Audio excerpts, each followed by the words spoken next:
নমস্কার বন্ধুরা, শুভ সকাল। আজকে রাধা অষ্টমীর পুজো, তাই আজ পোলাও বানানো হবে।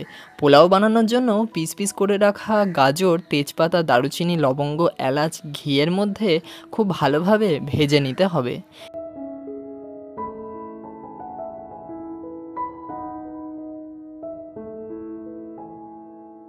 এর মধ্যে যদি তোমরা চাও অ্যাড করে নিতে পারো কিশমিশ ও কাজু বাদাম। এখন এগুলো একটু লাল লাল যতক্ষণ না হচ্ছে ভালো করে ভেজে নিতে হবে পরিমাণ মতো নুন দিয়ে।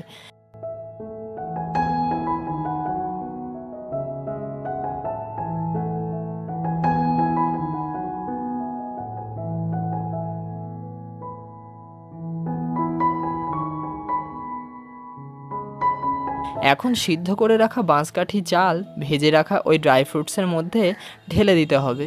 সব একেবারে কিন্তু দিয়ে দিলে হবে না, অল্প অল্প করে ভাত ঢালতে হবে এবং পরিমাণ মতো গুঁড়ো চিনি দিয়ে মিক্স করতে হবে এবং রঙের জন্য অল্প ফুড কালার দিলে খুব ভালোভাবে মিক্স করে নিতে হবে।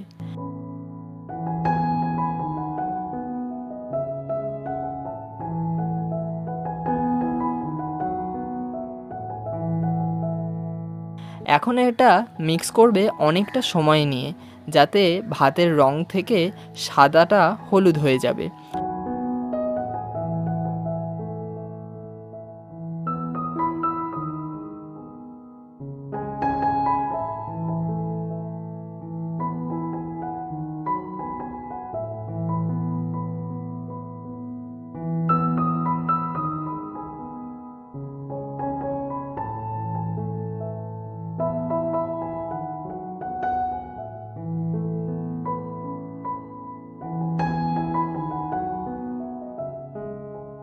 তারপর গরম চুলোয় 2 থেকে 3 মিনিট মতন হালকা নাড়িয়ে নিলে তাহলেই মোটামুটি তৈরি হয়ে যাবে পোলাও।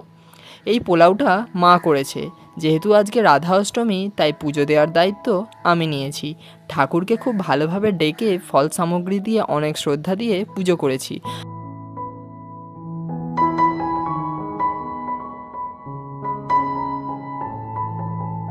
আর ঠাকুরের জন্য আমি বানিয়েছি সুজির কেক, যা তোমরা আগের দিনের ভিডিওতে দেখেছো।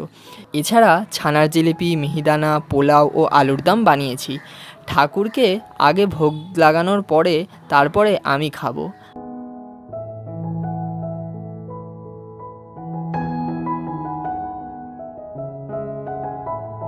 আমার বাড়িতে যেহেতু গোপাল নেই, সেই জন্য আমার হাতে আঁকা এই গোপালকেই আমি পুজো করি গোপাল বিগ্রহ হিসেবে।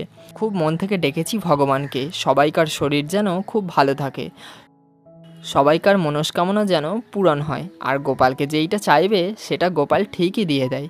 যাই হোক বন্ধুরা, তোমরা গোপালের কাছ থেকে কি চেয়েছো আর সেটা পেয়েছো কি না অবশ্যই কমেন্ট করে জানিও। ততক্ষণ তোমরা ভালো থাকো, সুস্থ থাকো, দেখা হচ্ছে পরের ভিডিওয়। আজকের জন্য বাই।